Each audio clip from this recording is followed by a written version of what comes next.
Són els últims treballs que han de permetre acabar definitivament l'ampliació de la carretera a la urbanització La Cima. S'ha eixamplat la calçada, que era molt insuficient. Aplegava fins a este pal de telecomunicacions, que ara es retira.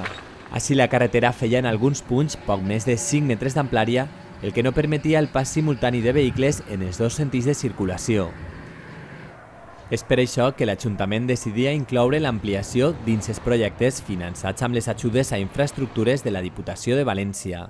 La carretera de La Cima és de doble sentit, i però el tramo que hem eixamplat ara és un tramo que tenia aproximadament, no arribava als 6 metres d'ample, el que tenia sobre 5 metres, 5 i mig, i ara passa a tindre en el punt més estret 9 metres, amb la qual autobusos escolars que passen tots els dies i accessos de vehicles, tractors i de tot, van a poder passar tranquil·lament, cruzar-se sense poder causar ningun tipus d'accident.